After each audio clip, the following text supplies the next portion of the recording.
আজ থেকে LPG cylinder বিক্রির বন্ধের ঘোষণা দিয়েছেন ব্যবসায়ীরা। দাবি আদায় না হওয়া পর্যন্ত সারা দেশে সিলিন্ডার গ্যাস সরবরাহ এবং বিক্রি বন্ধ রাখবেন তারা।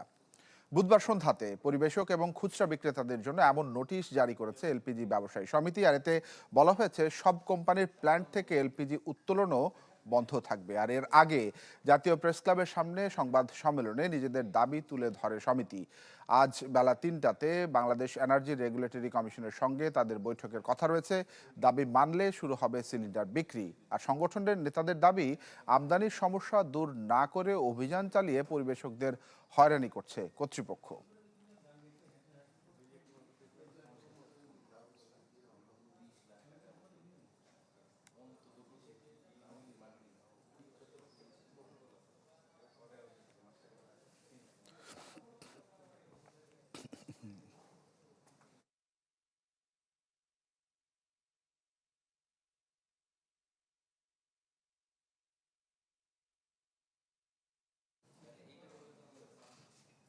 দর্শক, রাজধানী এবং সহ দেশের সব জায়গাতেই কিন্তু এলপিজি গ্যাসের একটি তীব্র সংকট দেখা দিয়েছে এবং শীত আসলে কিন্তু এই সমস্যাটি বেশ প্রকট আকার ধারণ করে।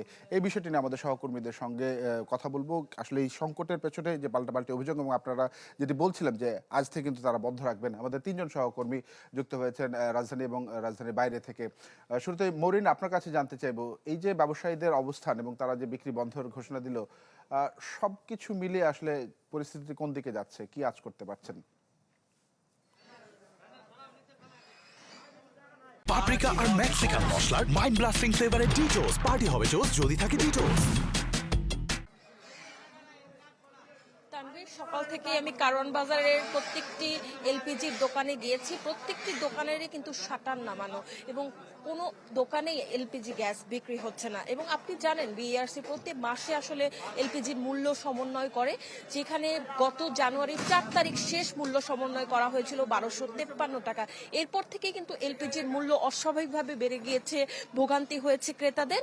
এবং আপনি দেখতে পাচ্ছেন যে আমি এখন যেই দোকানটির সামনে দাঁড়িয়ে আছি, মেসার্স জনতা ট্রেডার্স, এটি কারওয়ান বাজারের সব থেকে এলপিজি গ্যাসের বড় দোকান, সেটিও কিন্তু বন্ধ রয়েছে এবং সামনে এলপিজির ভ্যানগুলো রয়েছে, এলপিজির খালি সিলিন্ডারগুলো পড়ে আছে, কিন্তু একজনও কিছু নেই।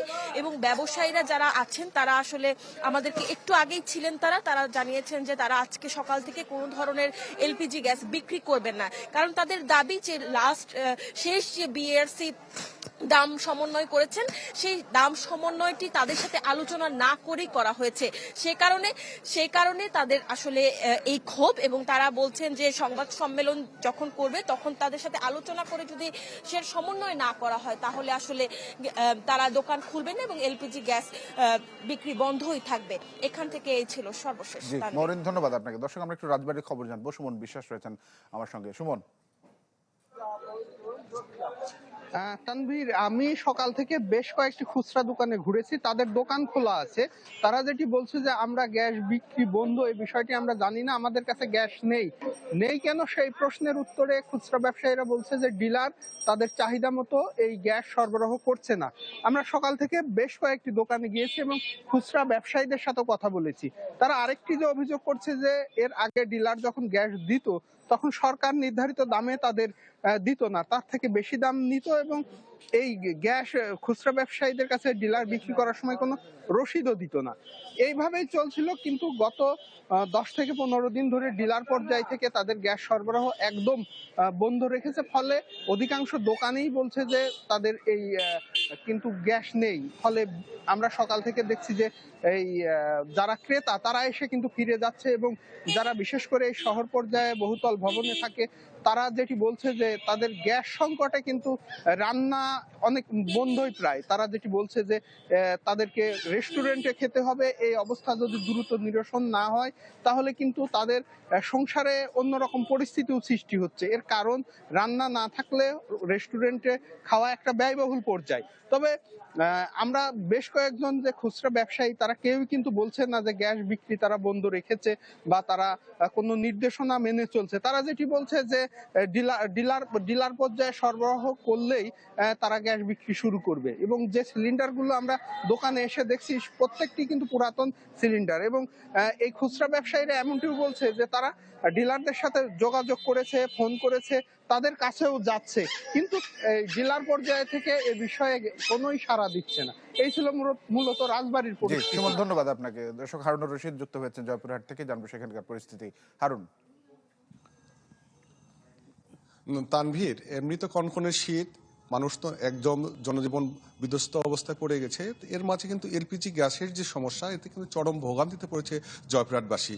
তারা যে উচ্চমূল্য যে গ্যাস ক্রয় করবে সেটিও তারা অনেক সময় মিলছে না। আবার এই খাবার যে সংগ্রহ, মানে তারা রান্নাবাড়ি করবে, হোটেল রেস্তোরাঁ সবকিছু তো এখন প্রায় বন্ধের পথে। তা আমি এই মুহূর্তে দাঁড়িয়ে আছি জয়পুরহাট শহরের নতুনহাট এলাকার মন সার্ভিসের একটি গ্যাসের দোকান। এখানে এর মালিক আছে ওবায়দুল্লাহ। তো তারা যে আন্দোলন করছেন এই গ্যাস নিয়ে, তার কাছেই জানবো যে আজকে তারা কি নিয়ে আন্দোলন করছেন, এই গ্যাসের যে ভোগান্তি, তো তার কাছে জেনে নেব।